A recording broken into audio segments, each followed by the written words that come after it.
Hey, hey, hey. Welcome to a very special edition of the Rev Up. Today, I'm super excited. I'm super excited for this one. I am joined today by Chris Walker, CEO and founder of Refine Labs. To be totally honest, Chris is a huge portion of the reason why I started this podcast. Chris has been, I suppose, like a really driving force behind some key changes, some key directions that a lot of B2B and particularly SaaS businesses have been headed when it comes to revenue generation. Around things like how they access and measure their leads. I suppose actually not even necessarily thinking so much about leads, but about pipeline. And really thinking about where is pipeline coming from? So much of what happens in the world of business these days is tracked digitally, but so much of what really happens is between human beings and the interactions they have. And so a lot of what happens in B2B decision making these days is done in the dark. And so a lot of what Chris talks about is about understanding where your pipeline is truly coming from, how to access it, how to influence it, and how to ultimately convert it into revenue and into clients. If you get the chance, make sure you jump on and check out Chris's podcast called Revenue Vitals. But yeah, super excited to have Chris on today. Super excited for this conversation. So over to us. Welcome to the Rev Up, Chris Walker. Excited to be here, Ben. Thanks for having me, and excited to get into this. Yeah, me too.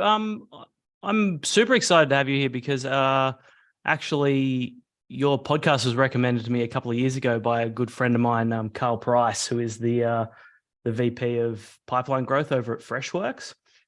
He suggested it as part of our own growth plans because there'd be a lot that we could take away, and that's actually essentially the reason why we're here today, the reason why I have a podcast. So really excited to have you here.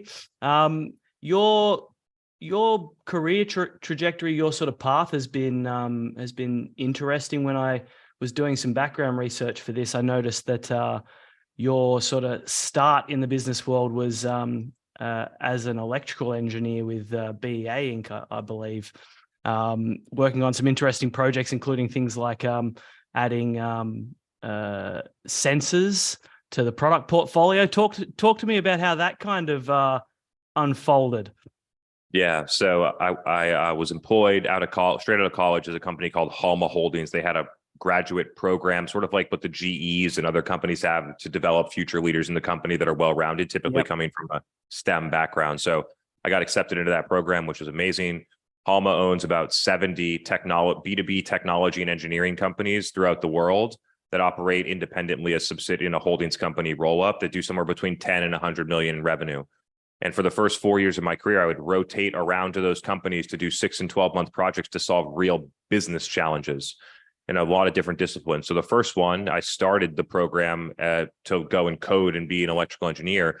And within 1 month of being at the company, everyone was looking around saying, we need to get this guy in front of our customers. And so I got the opportunity. They recognized sort of my strengths and where I was leading to, and they basically gave me a product management / business development opportunity where we had a large OEM come to us and say, we want you to be a sole supplier of this sensor. Do you want to do it? And then I had to go out and do customer research, evaluate the market opportunity, build a business case, work with finance, understand COGS, source the supplies, build the prototypes. Yeah. And eventually at the end of the project, I went to the company and said, there's not enough of a market opportunity to justify doing this development project. And when I was 22 years old at that time, and then the people in the boardroom listened to me, and it was crazy. But I basically, there's not enough of a market opportunity to do this. And then the next company I went to, they brought me in for some certain reason. And within 3 weeks, I was like, this isn't the real reason that you need me. Over here, you could make massive improvements to your gross margin by sourcing products in a different place. We need to fix our supply chain. And I went and did supply chain projects for that company. And then boom, every time I would go to a company, they would basically have an assignment ready. And then when I would get there and evaluate the assignment, I would always find a bigger opportunity within the company that was different than what they thought. And I always went into it with like a like a consultant business CEO type of lens, even though I was only, 23 to 25 years old. And then I started to have a lot of business background and go through 3 or 4 companies in B2B and start to realize that, and we're in the mid 2010s now, like stuff's changing. The way that buyers are changing, these companies go to markets through either partnered hardware distribution channels in the US or inefficient inside sales with like no digital demand or even care for marketing, not even focused on the website. I just saw the pattern over and over. And it was clear that there was like a big opportunity if with marketing is executed properly to drive dramatic growth and digital transformation within the company and scale how they generate revenue differently. Yeah. And so in 2016, I effectively bet my career on digital demand. And since then, we've worked with a bunch of different companies. I've evolved my thinking and frameworks a ton. And think that we look at B2B marketing or B2B demand or whatever you want to call it in a incredibly different way than what people have been told are the best practices right now. Yeah, for sure. I mean, look, Refine Labs certainly seems to be a business that's pushing back on a lot of the major trends, the things that people have been told over and over again. You must do this. You must, build a funnel, make a clickbaity piece of content that people can download that has nothing to do with whether they want to buy from you, and all the trick people into your sales funnel, all this stuff that's been happening for a long time now, and everyone's been told is the right way to do things. You guys seem to be bucking the trend of a lot of those things. What's the sort of trigger point that you were like, this is how I know for sure this stuff's not working, and this is how I know for sure that we need to do something different? I joined a Series A company in 2018 after having much success building a demand engine inside of a Series D company that IPO'd. I joined a Series A company. The Series A's company cuts in. They had overhired sales reps. They're a 20-person company with 12 people in the sales department, no people in marketing. They're doing cold outbound for a 4K ACV product. They just don't know what they're doing. And we get in there and it's like CRO, it's like, we need leads. I go out, I get 500 plus perfect fit leads using performance marketing on Facebook and LinkedIn, and we close 0 deals from it for 2 to 4K ACV. Yeah. And that was the point where it's like, I just did all this stuff for 2 years that was way different. I was customer centric. It was content driven. I was thinking about creating demand and capturing demand separately. We were integrated with sales. We were being customer centric. And then I come over here and this company's like, we're behind our revenue targets. We overhired sales reps. We need lead gen. And then you run lead gen using the same channels and you get a very, very unfortunate, very like unsatisfactory outcome in terms of ROI and sales productivity and actual results. And so that was like the first insight. It's like, like this shit doesn't work when you do it this way. The reason, because these people don't actually want to buy. They downloaded your gated content. And then since then, that was the first insight. And then you follow the breadcrumbs there. And since then, I've been a consultant and I've been in Salesforce data with more than 100 B2B companies. My company, Refine Labs, has worked with more than 250 B2B companies in this capacity. So we have seen a lot of patterns. And the pattern's always the same. High volume, cheap MQLs don't convert to customers. Or if they do, they convert it somewhere between 0.1 and 0.3%, which is one in 333 to 1 in 1,000 people that your sales team engages with or talks to becomes a customer, which is really, really, really bad. And sales is an incredibly expensive resource. You got, SDRs making 100K. You have, an AE, and mid-market AE making 160 to 200. And then you do that at scale for a larger company, a medium-sized business that has 10 to 50 sales reps, and you multiply that level of inefficiency and you're like, holy shit, this is really bad. Yeah, it's not just the lead, right? It's not just the quality of the lead. It's the resources and the infrastructure in order to be able to manage and try and make something out of those leads becomes a massive hidden cost. Massive cost. Yeah. Yeah. You can get away with it when you're a seed or a Series A stage company and you have 2 reps. But when you start getting into the big leagues, you just get 30 million, 50 million ARR. The system fundamentally won't scale. You can't, the inefficiencies are so bad, you can't get enough leads and process them at an acceptable cost of acquisition. So eventually you need to, you're in a rare case where your product is so good that even if you run shitty marketing, you can still grow.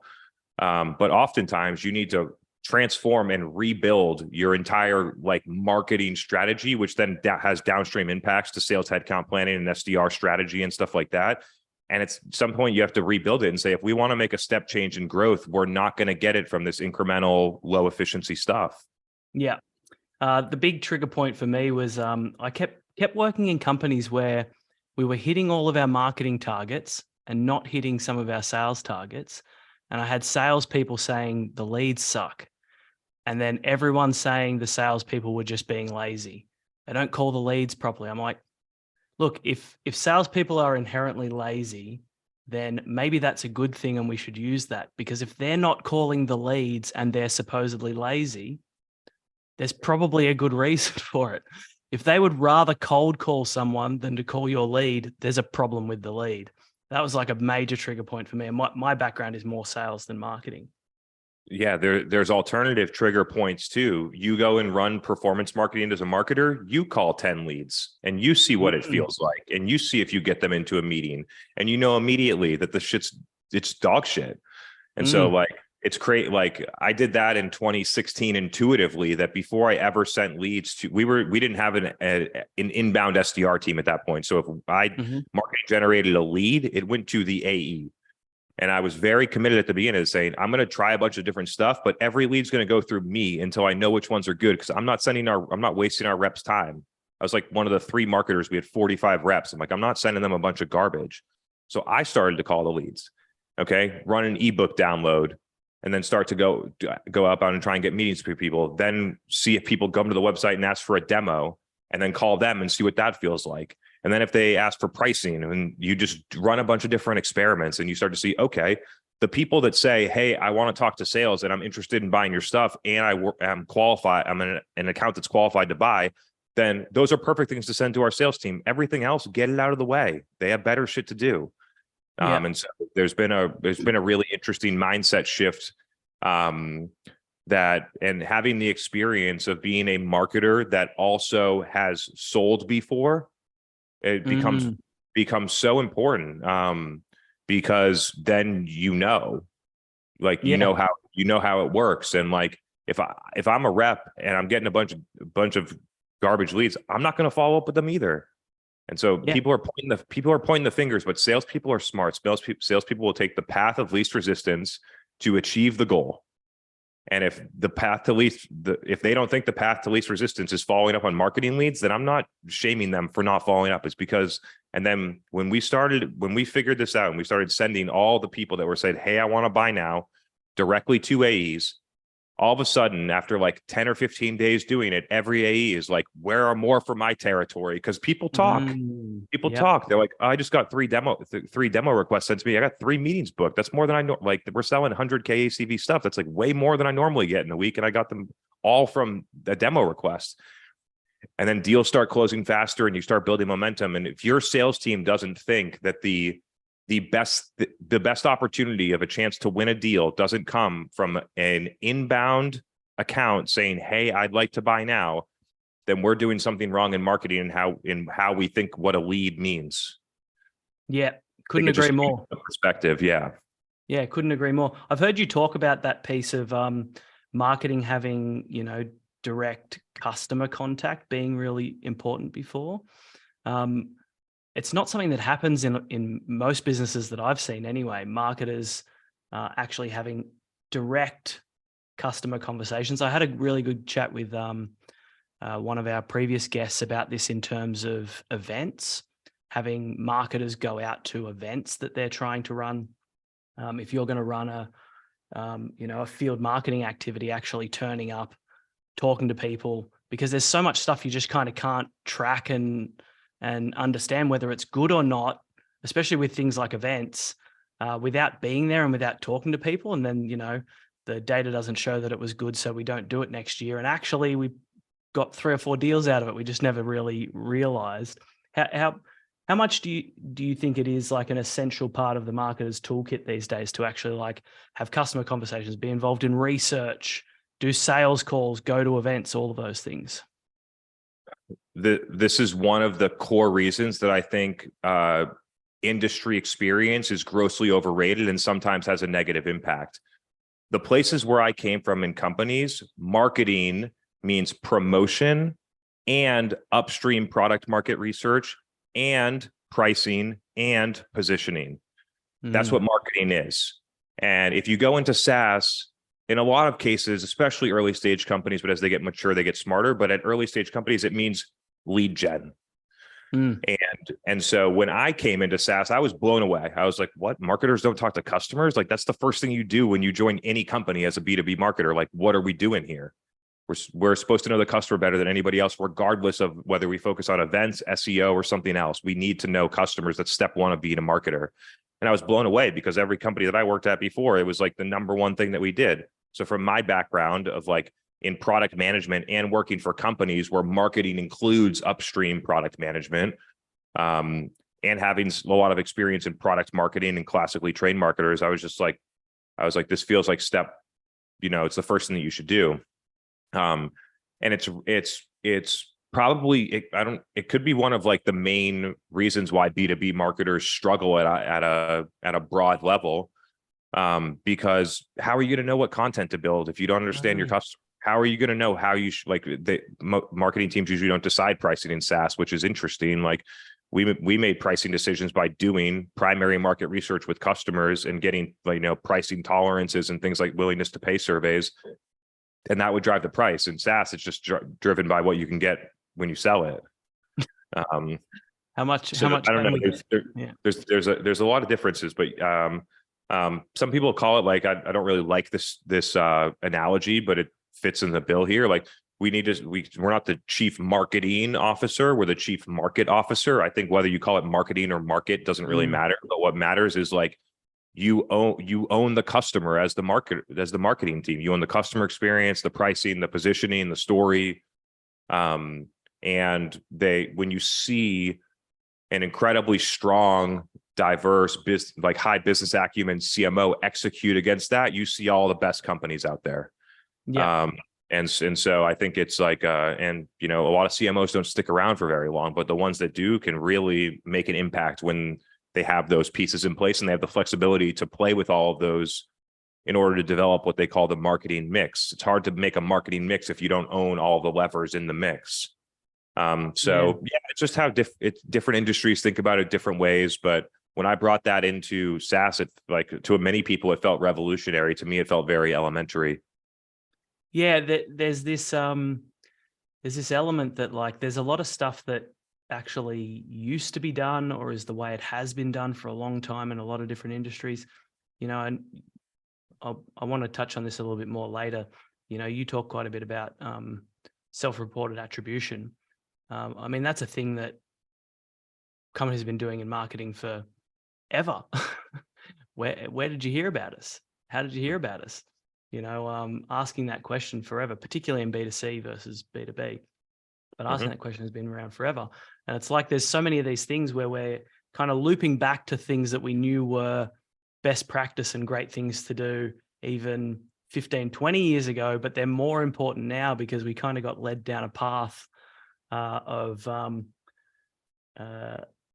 friend of mine gave me an analogy once of you leave the bar and you're looking for your car keys, which is a bad analogy because you shouldn't be looking for your car keys. But you're looking for your car keys and it's dark and you're looking for them underneath the street lamp. And you go, someone comes over and goes, "What are you looking for?" "I'm looking for my keys." "Why are you looking for them there?" "Oh, because that's where the light is." But it's not where your keys are. And it seems like we're looping back on some of this stuff that we kind of got off track from because we wanted to become data driven and be able to have full visibility on everything digital. The fundamentals of business are timeless. It's just how you execute against those that are different, whether it's a different channel or a different business model, or whether it's digital or physical. The elements on top can change based on the time, but the actual underlying fundamentals of business remain timeless. And so if you don't have a good understanding of your customer, when you think about your product strategy, pricing strategy, positioning, sales motions, things like that, you're not going to be very successful. So the it's the underlying fundamentals drive everything, and they're unchanged, whether it's on Facebook or we have digital or things like that. And I think some people, as the technology grew, got away from the fundamentals and thought that the technology like either solved or filled gaps for, or something like that, solved or did the fundamentals for them. And the reality is, as we continue to get more tech and more digital and more driven, the people who have more real insights and more real relationships with customers are the ones that continue to be more and more successful.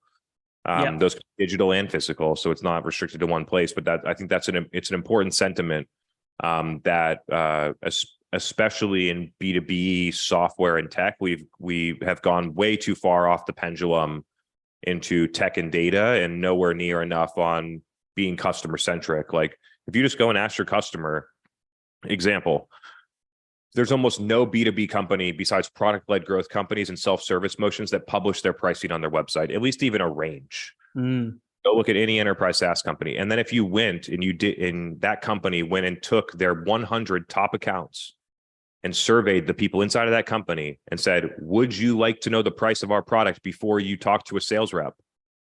Almost 100% of the people would say, yes, I would like to know the price. And they still don't do it. And that's just one example of many where companies, especially in their go-to-market motions, are not respecting what the modern buyer wants anymore, at their own detriment, at their own level of inefficiencies.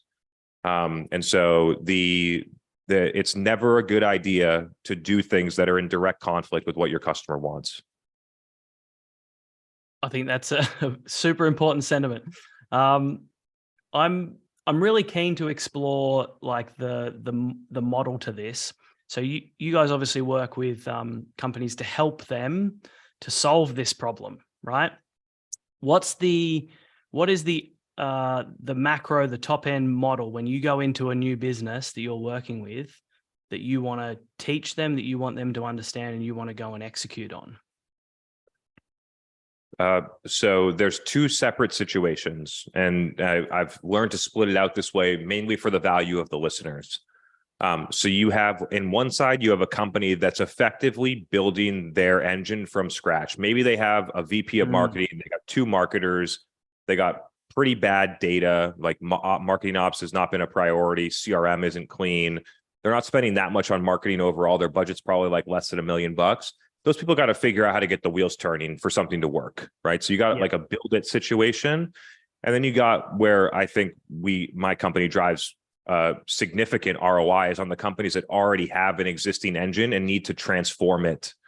So they're spending, somewhere between five, on the low end, probably 3 million a year on marketing, and on the high end, 20+ million. So they're spending a lot on marketing. They have good data. They have a smart team. They have a great CMO. They have people, they have like a sales team that can repeatedly close deals, right? They have traction in the market, but they're just the strategy's wrong. They're getting a bunch of leads. It creates a lot of inefficiencies. Their sales and marketing misalignment. And then they built it up. So now they're sort of reliant on it because it's like a big machine. How are we going to unwind this and move to a path forward? The solution is to first fix marketing. And so we help them go through that process of unwinding, which is 1, run an analysis, identify all of the spend that is either highly inefficient, not ROI positive, or not showing any results, immediately cut that, and then look at plans to reallocate to either things that are working or to net new experiments, to entirely adjust their set of attribution and KPIs. So how are we going to do attribution? How are we going to decide? Hint, it's not influenced revenue. Hint, it's not multi-touch attribution on like a U-shaped model. It's none of that stuff. And then how are we going to think about marketing KPIs, shifting away from an MQL model where the core marketing KPI does not align with revenue at all, and shift it to stage 3 or stage 2 pipeline, depending on the company and the win rate. So pipeline that our sales team wins predictably at greater than 25%. And when you shift that goal, it forces ridiculous amounts of change at the tactical level about what we're doing, because a lot of marketing activities create MQLs that don't become stage 2 or stage 3 pipeline.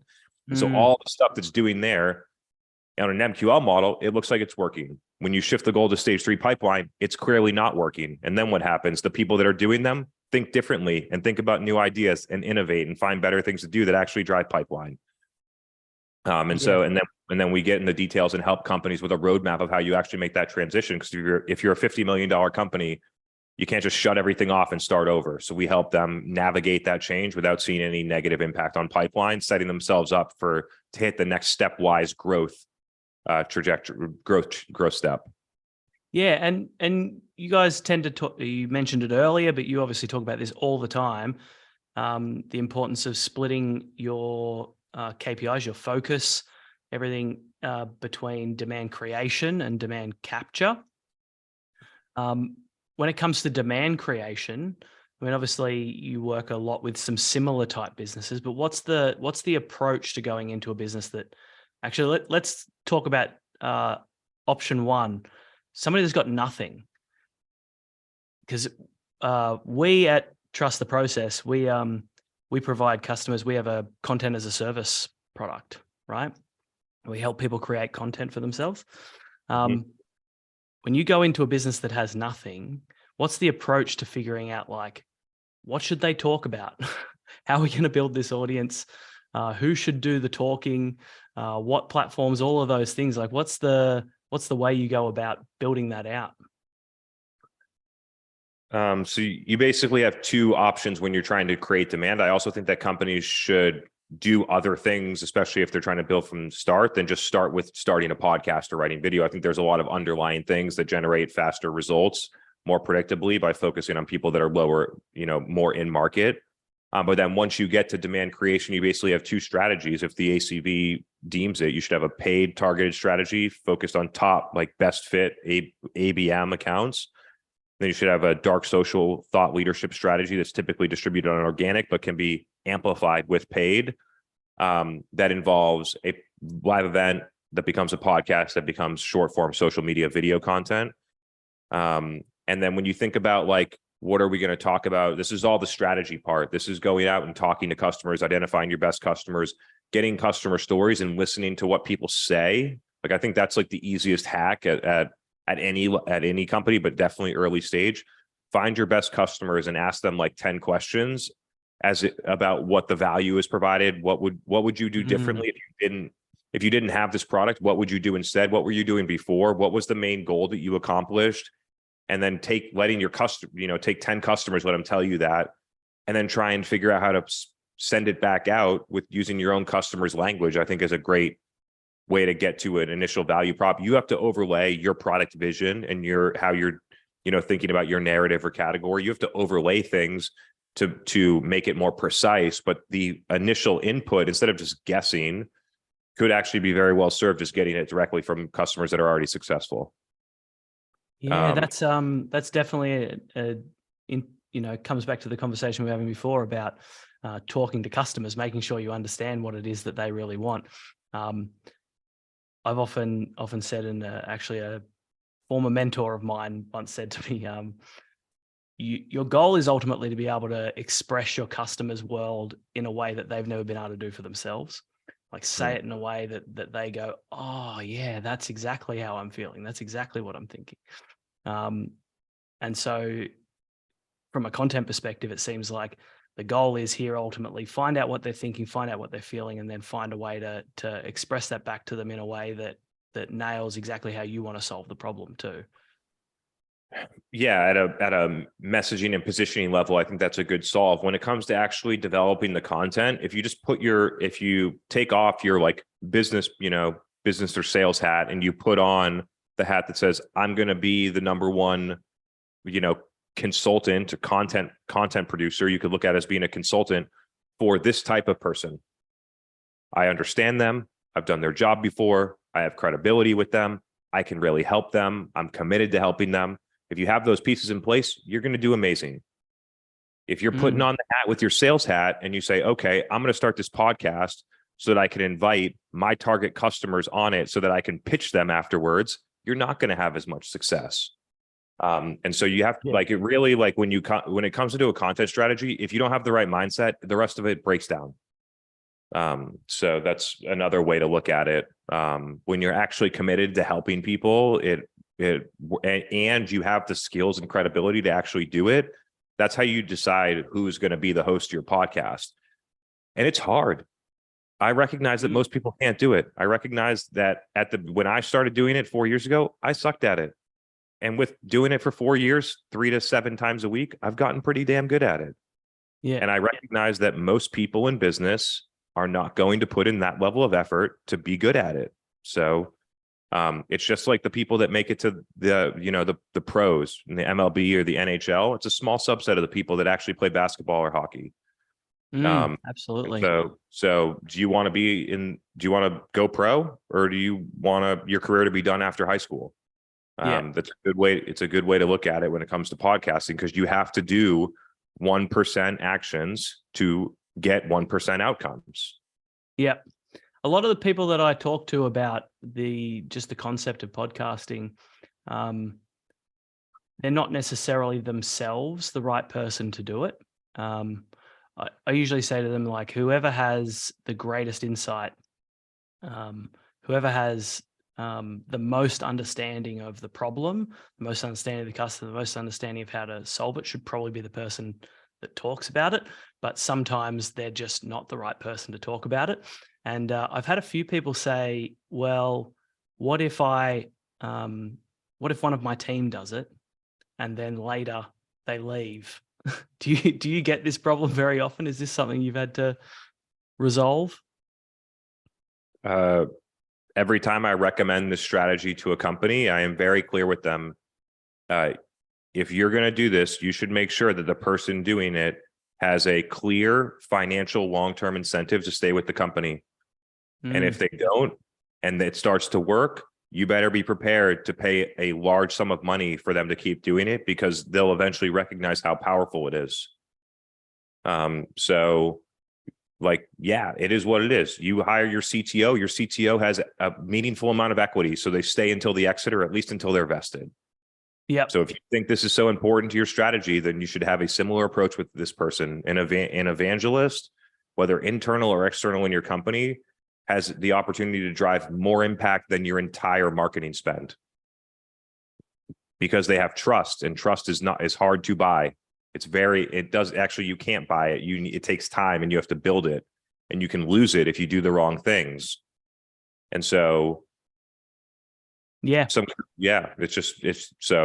think companies, they look at other executives, like a head of sales or a CTO, and they're like, yeah, I would definitely give that person 1% equity.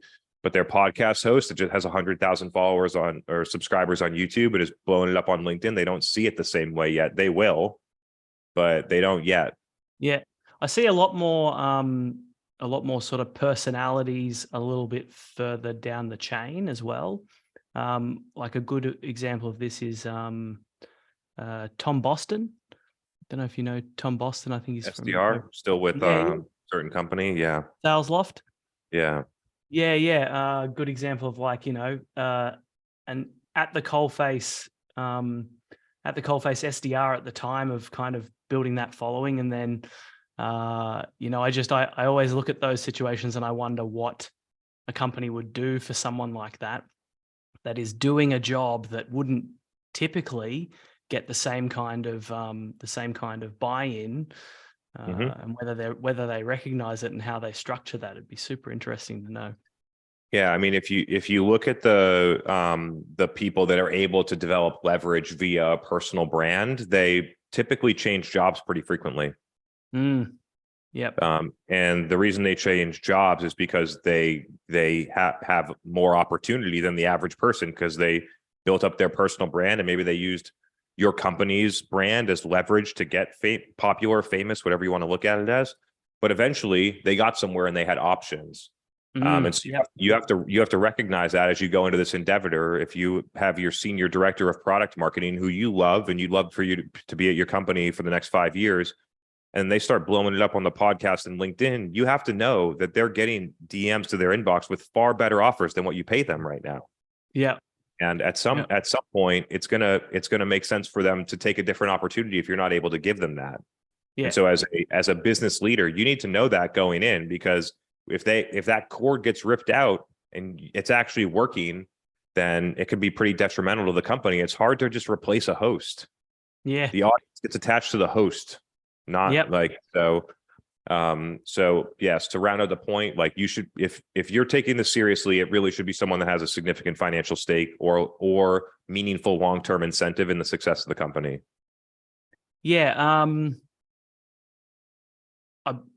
Just a side thought is I wonder if anyone's taken the recruitment approach or the build approach of this, of just trying to poach somebody else's host to automatically build their Sure, podcast people audience. I have. guarantee it's happened. Yeah, for sure, it's happened. Can you talk to me just a bit about demand capture? Because I know there's a lot of things that that people are doing that they're reliant on, particularly in the world of advertising or in search. How much juice is left in the lemon of demand that you didn't create, really, for most businesses now? Like, how much can they really get out of things like, really focusing on an SEO strategy around keywords to nail search?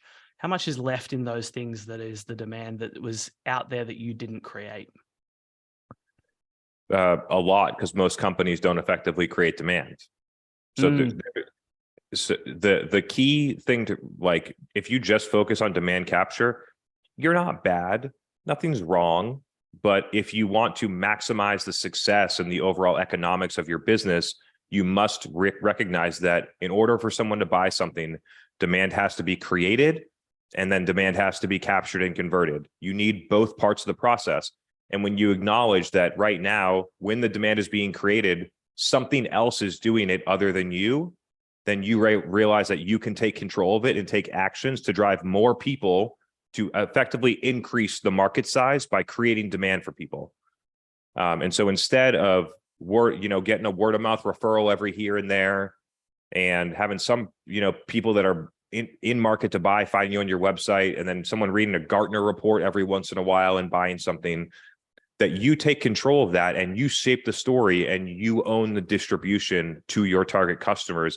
I think it's just super empowering and frankly, very obvious if you want to win big in business and in marketing, because every single commodity vendor is playing at the bottom of the funnel, waiting for the people that already bought. So do you want to be down there fighting with low cost, cheap competitors? And when the buyer doesn't have a favorability to you, which is what most companies do, or do you want to create a new and different story and move buyers through that? So when they actually go to demand capture, they're not searching CRM, they're searching for your company. They're searching for your specific category of CRM because you created the demand. They didn't just hear about how they needed a CRM when they got 10 people.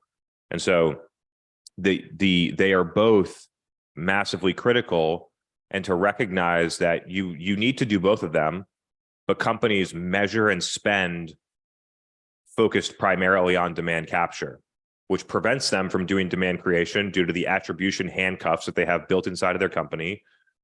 And then they don't actually create demand, so they're fighting over this stuff. So all the budget, including sales and things like that, are focused there. Just to clarify for people, because just to clarify the definition, demand capture. When someone is in market to buy your company or your category, how do you capture that intent and demand and convert it into a sales meeting? When we're talking enterprise sales here, it could be a self-service conversion if you're in e-commerce or something like that. But in B2B enterprise sales, demand capture and demand conversion are two separate processes. In e-com, they end up being close to the same. So how do you capture an in-market buyer and convert them? So there's a couple of key words in there. If the buyer's not in market, then it's not demand capture. So it's lead gen. And so like running lead gen on paid social cold to get people to download your ebook is not demand capture. They don't have intent to buy and they're not in market. You're just paying, $150 for someone's email address, which is terribly expensive and inefficient. So yeah, that's a little bit of a breakdown of, and then how do you get them into a conversation with a sales meeting? So a salesperson. Yeah. So email, for example, I've had a lot of people over the years tell me that building an audience is amazing. You build it somewhere like Facebook, and I've certainly seen this from a lot of businesses. I used to work for a business coaching business, and so hundreds of businesses we would have conversations with every day about what's happening for them. I see this happen all the time, where they build some sort of some sort of funnel through Facebook, for example, and then Facebook would change the algorithm. Facebook would essentially want to be paid more money for what they're already giving you, which is obviously what's going to happen with them and with Google and whoever else, LinkedIn, whoever else over time. And so I've had a lot of people say to me the goal with audience building is to actually capture that audience into an own platform. And most of the time people fall back to email. What part do you see email playing in this whole process kind of now, but also going forward? Email is clearly important, whether it's bulk marketing email, automated trigger email, or one-to-one actually written by a human. Like, email is important. It's a primary way that we run communication. We have communication. This like, oh, don't build on LinkedIn, build your email list instead is fucking stupid. You need to be doing both things. You don't build an email list if people don't have a way to figure out and know about you. So you need to do both. Another thing is that when you build on a social channel, you get significant reach and distribution that you don't get email. Nobody new is like very few people are forwarding your email to 100 or 300 other people like an algorithm on social media does. So they're just different. And so you're able to get, and then you take the brand equity with you and you follow where customers are going. And so if LinkedIn ended tomorrow, I would be able to still have the events I've built on TikTok. I would watch where the attention goes, and then I would just keep building there, and everyone still knows me. And so like people get tied up in, oh, like Facebook's algorithm screwed me over. It's like, you just milked Facebook for 6 years before it happened for free. And you're mad at them now? Like, so like, it's hard to argue with that. And the reality is, and people will listen to this and know, especially people that listen to my podcast, that if I built an SEO blog and an email list instead of built on LinkedIn and a podcast, you wouldn't be listening to this podcast right now. You wouldn't know me, and my company would be way smaller. It's not even close. And so when you talk about these either or things, it's a matter of priority. If you should do everything in marketing, theoretically, you should do everything, but we can't. We have a certain amount of money, we have a finite amount of time, and customers have a finite amount of time that they use to consume things. So how do we match that up, focus on the right stuff that matters today, not the stuff that we did 6 years ago with content syndication? How do we move that budget and move with our customers so we're marketing in the same places that they are? And I don't know, like, maybe I've been doing this type of, digital marketing, for lack of a better term, like since 2012 to sell things. And perhaps it's just like that experience level. I've been able to pattern match and help other people see the patterns too. But yeah, I'll give you an example. In 2019, it was totally obvious that you should be all in on a LinkedIn paid and organic strategy. Blindly obvious. And almost nobody did it. And those opportunities come every couple of years. There's always one opportunity where the timing is right, where there's a ton of your customers using a platform and nobody's posting there. So if you posted, all of your target customers would see it, and those things match up. And if you strike at that time and you move quickly and you do it effectively, then you can really capitalize. But B2B companies wait for Gartner to put out a report that says that they should do influencer marketing before they do it, or they should post on LinkedIn before they do it. And it's unfortunate because they end up being about 5 years behind the best part of the opportunity. Yeah, that whole market curve thing is interesting for any of these strategies. There'll be the early adopters that get the early wins and the high margins. Eventually, everyone will realize that there is high margins and big wins to be had and start joining. And then at some point, the market will be really only available for super big players with massive budgets that can afford to take really very small margins, and they'll consolidate and take everybody else's channels. How far along that curve do you think we are in terms of things like podcasting? Because that obviously it won't last forever, that it is a great place to go and build an audience. How far along that trajectory do you think we are? I don't know the exact figures, but I'll just caveat, I don't know the exact figures, but I think the figures are that there are 500 million blogs out there and there are 2 million podcasts. If you want to use that as a barometer, we're very early. And even out of the 200 or the 2 million podcasts, more than 25% of them don't have more than one episode published. So we're really talking like a million probably less than that, less than a million active podcasts compared to 500 million blogs. And people are still over there jamming away with their SEO and their AI, thinking, oh, like if this was a real concern about competition, then you'd be doing less and investing less on SEO. But it's idealistic to think that people think like that. But in practice, I haven't found that people do that, because if that was the case, then we're still in the early adopter phase of podcast. I know there's data that shows that listenership has gone down from 2022 to 2023 on podcasts. And to me, it's clear why. It's because the economy's down. People have work to do.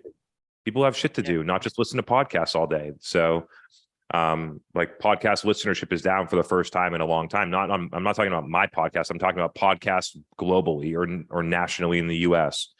And so there are some changes that are happening in podcasts, but we're still in the early phase. You could say the same thing on LinkedIn.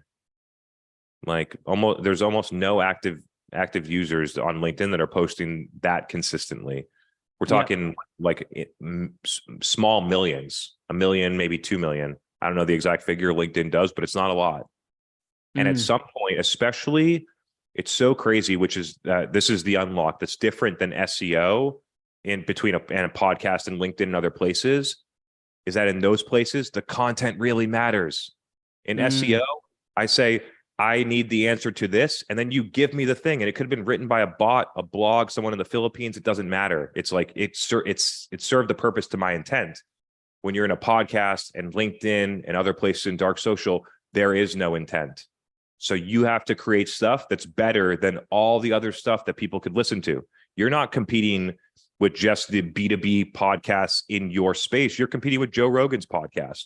You're competing with whatever Call Her Daddy, all the main popular top 10 podcasts. That's what you're competing with when you talk about a 35-year-old B2B professional decision maker. They could be listening to one of those instead of your boring B2B niche podcast. Yeah. And people don't appreciate that. So they create shit content and they get shit results and they wonder why. It's not like SEO to make this type of content. Yeah. It seems like that would come back to your point around like KPIs and intent. If your goal is to just create leads and that's your KPI, then it doesn't matter if the content sucks and they never buy, because that's not what you're being measured on. If your goal is to create real pipeline and sales, then it has to be great, because they're there to actually learn from you, and then they come to you because they want to work with you rather than with someone else. Yeah, it's such a precise way to put this, is that people don't create content to bring value to their target customer most of the time in B2B.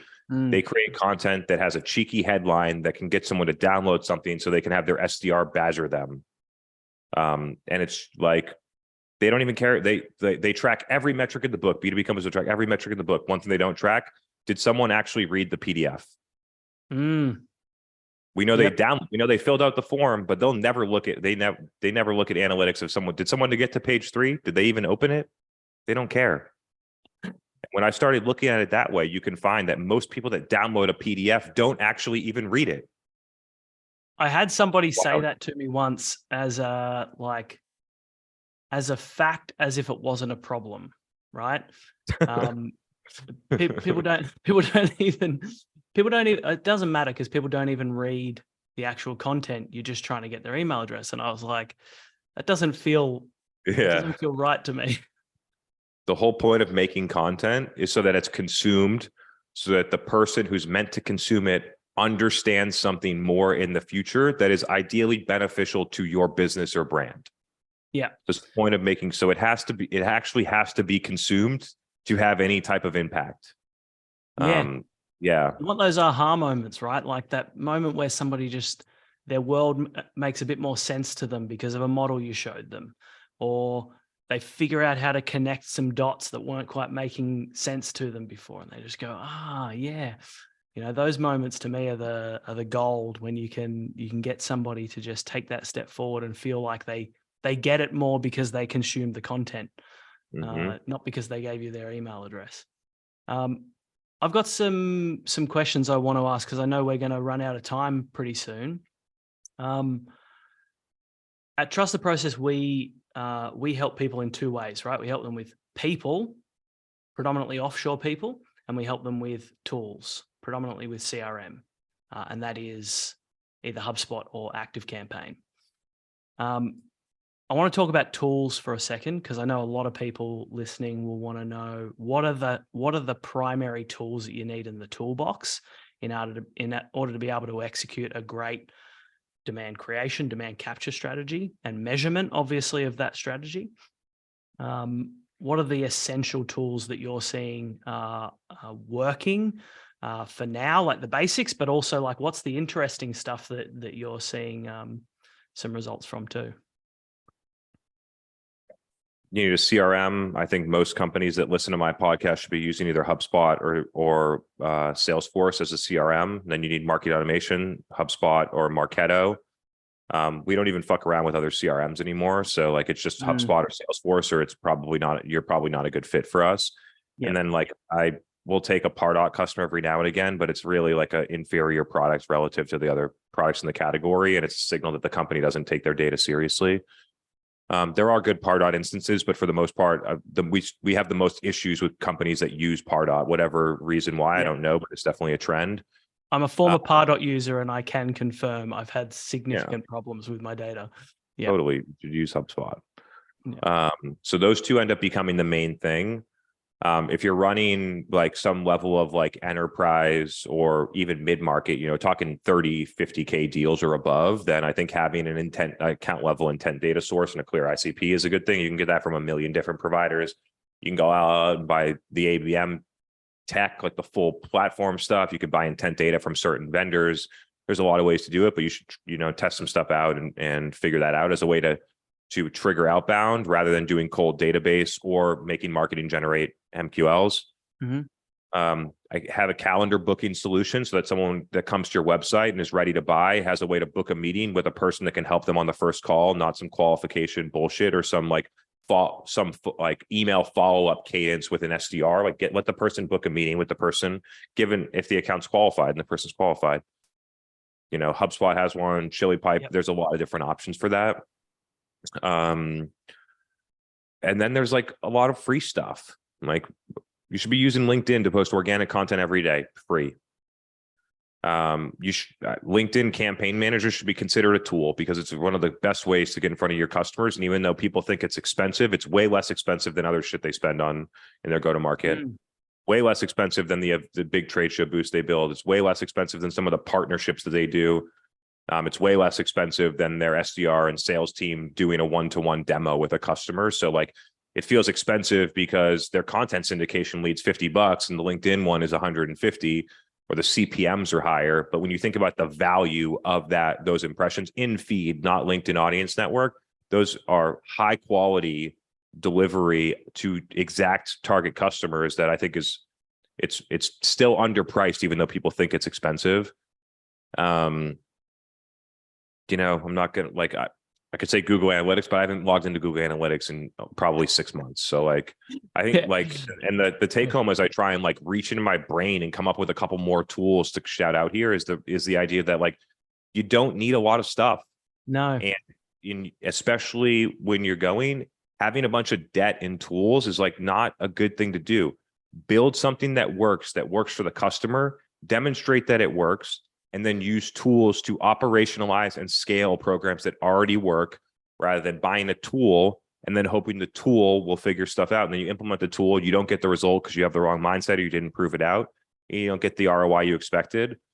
And so it's I always strategy and proof of concept come before tool. Yeah. We say process too. The tool should ultimately be an expression of your process. You have to systemize before you automate and add to technology. But to your point around simplicity, we say to most people, if you're a HubSpot user, you can do almost everything that you need to do just in HubSpot. Almost everything. A lot of their point solutions suck, by the way, but that's for another day. Yeah. They've got some, I mean, even their meeting booking solution has definitely some flaws in it. the fact that it is in one platform helps you avoid the whole Frankenstein's monster. The data doesn't flow to the right places. It's not easy to maintain. You got to have an external consultant in order to make things work, and etc. But definitely some of the pieces have some missing elements. Yeah. So I'm just going to put this one out. It's not I know you said conversation for another day, but I'm going to put this one out there in case any HubSpot people are listening. The tagging ability in the social posting management element of HubSpot absolutely sucks. You can never find the right person to tag for your scheduling, and it's a massive pain in the butt. So any HubSpot people listening, please fix that. Okay, so tools. The other thing we help with is people. I think marketing is probably one of the most challenging areas from a people perspective, because there are so many different defined skills that you really kind of need to execute a great marketing strategy. For some people, they need to have them internal. For some people, they'll use an agency or something in order to access a lot of those different skills. What do you think are the primary skills you need in a great marketing team to be able to go and execute a strategy like this? Great marketing leader, demand, product marketing, field. Yep. Yeah, I would even consider field as a subset of demand. So demand and product marketing. Yeah.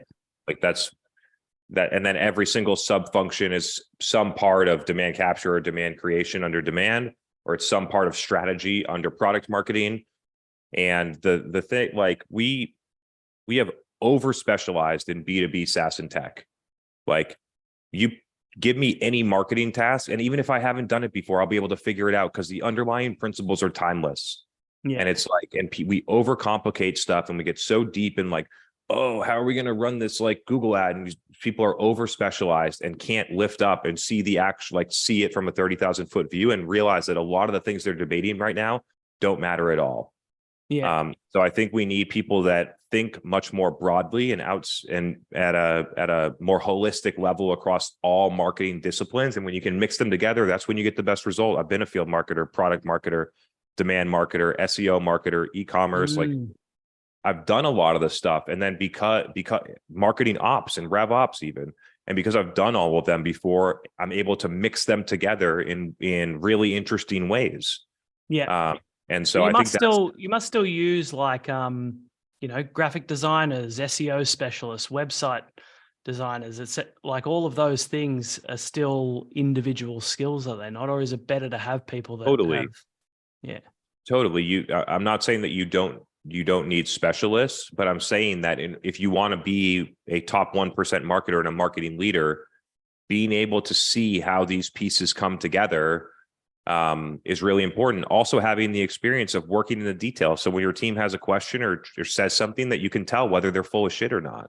yeah, I think being in the details is really important. It's really interesting to think about like the current stage of CMOs, right? They were a VP or above when digital started. So they never worked in a lot of them. So they never worked in the details of how to build an email campaign or run a social ad or make video content or things like that. And so now, and then over the last 10 years, rapidly accelerated. So now you're a CMO, you're at the mid stage of your career, and you have no tactical experience of all the things that matter right now.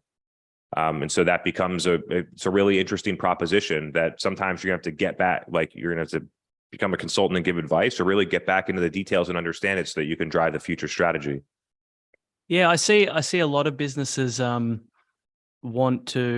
go and engage agencies because they don't have that in-depth understanding of the details. And so they want to talk to somebody at a strategic level who then can manage people at a technical level in order to get the thing done. I think like SEO is a good example of this. There's some great SEO agencies out there, but which parts of these do you think are things that you fundamentally should have in? I mean, everyone's going to have to make choices. You can't hire somebody to do everything depending on what stage of business you're at and what size of business you are. But what are the things that you typically would prioritize as far as internal skills that you need for a B2B marketing team versus things that you might outsource, you might send offshore, you might. You'll be able to sort of find, I think, two distinct views at this. So one view is, does this require what I will call customer intimacy? Do we need to understand the customer in order to make good decisions? I think all of those types of roles and people should be internal roles. Mm.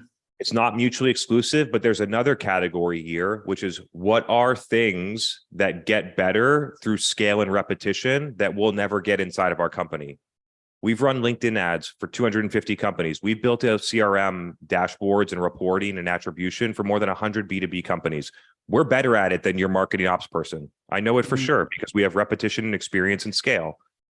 And so there are certain places that you should be using external resources where the scale and repetition is unmatched inside of your company. And so we should be looking at it like, and I don't think that it, like I mentioned, I don't think that it's mutually exclusive. I see a future where it's much more of a hybrid environment, where we have like that we're using external experts for certain things, and we have internal people that have customer intimacy, and we match them together, and we take great scalable processes created by external experts that work with a lot of companies, combined with a high level of customer knowledge and intimacy coming from an in-house team, and putting those together and making a huge impact together. That's how if I was a CMO, that's how I would be designing my organization. And so so I think that's a good way to look at it. I'm very glad to hear you say that, because we've made some recent decisions that go down that track. So we do this content as a service product, and we've been saying to customers, this is not something you can just set and forget.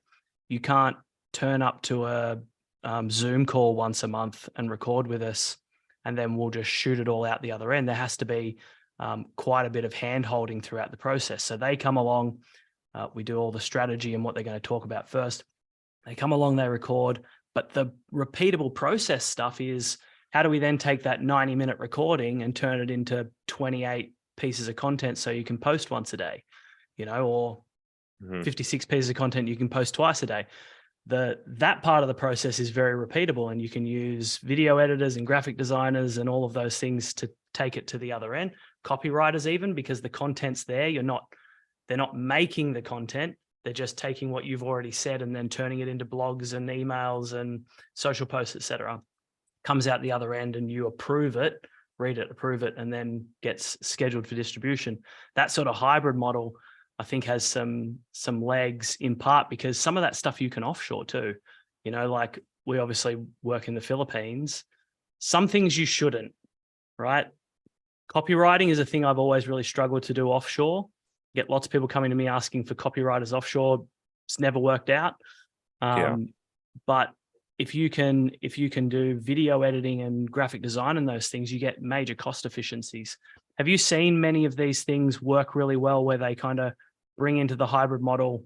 And obviously I'm asking this question for purely selfish reasons here, where you can use those offshore teams to create some cost efficiencies, so you get access to more skills and a bigger team because of those cost efficiencies?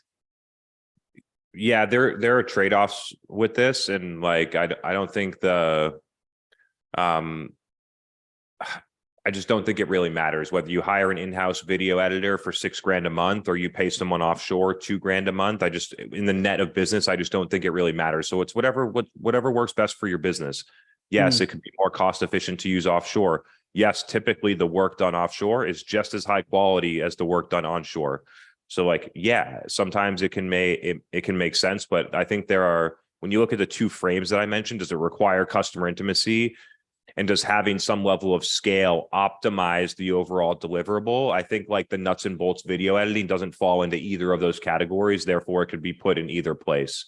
Now, when you think about the distribution of the video, then I think having a process and scale to understand how people are reacting across a lot of businesses, then the distribution side, I think it does create efficiency to have an external firm helping you with that, because they've distributed video content with 100 companies and therefore seen a lot more examples than what your company is. And they're going to tell you the truth about why it's not working, which could be your host or the person running your podcast is not good at it.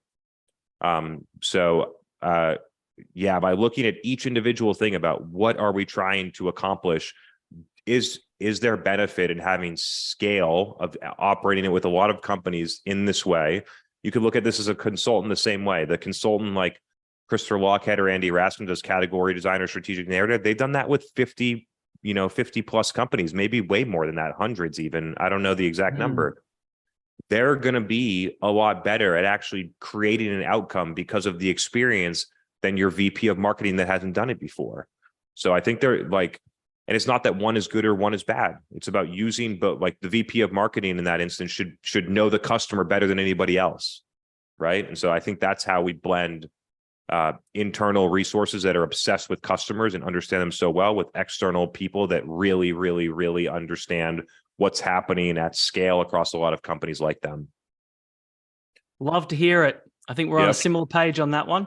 Last main question is, cool. I haven't met many people in my life who have been successful in something, who really understand something, who don't have their own approach to learning. Are there books, podcasts, mentors? Where do you get your information from? Is it from external sources or is it stuff you figure out yourself? What's your approach to learning? I've had a couple of strong mentors that I just happened to work with during the time and early in my career. And so I credit people like Andy Midland and Lise Halperin for all their help in setting the fundamentals. And then I built on top of the fundamentals that they taught me and created something new. But I learned through doing. And that's how everyone is going to learn best. It's only a small percentage of the learning hearing someone else talk about. A majority of the learning is you actually doing it yourself. And because I'm in a position, unlike an in-house B2B marketer often, where I am flexible. And if I make a mistake, I'm not going to get fired. And so I can experiment, I can do things, I can try things, I can be more direct with the CMO or the CEO and what they actually need. I'm in a different seat. And through that way, I'm able to push the boundaries on what we're actually doing and try different things. And through that have created a lot of learnings, have seen a lot of different situations, have screwed up a bunch of times, have learned a ton. So I like my formula for learning when it comes to business is understanding customers and not being afraid to fail. Yeah. You can read 100 books, and if you never try to apply any of it, you'll never know whether any of it works. It's that application piece for sure. And the last thing for me is, where can people find you? Where can they find you and what might they reach out about? Yeah, if you want to follow along, I host a podcast called the B2B Revenue Vitals Podcast, available on Apple, Spotify, and all the other platforms. And then you can follow me on LinkedIn. I'm most active on LinkedIn, Chris Walker 171, or you can use Chris Walker 171 on other platforms like TikTok and Instagram. And feel free to get in touch if you want to listen to the podcast. Let me know what you think. Shoot me a DM on LinkedIn. Would love to get in touch with you, hear what you're learning and what you're working on. So thanks for having me on the show. Hope this was valuable, and we'll catch up again soon. Great. Thanks for coming. Appreciate you, man. Thanks.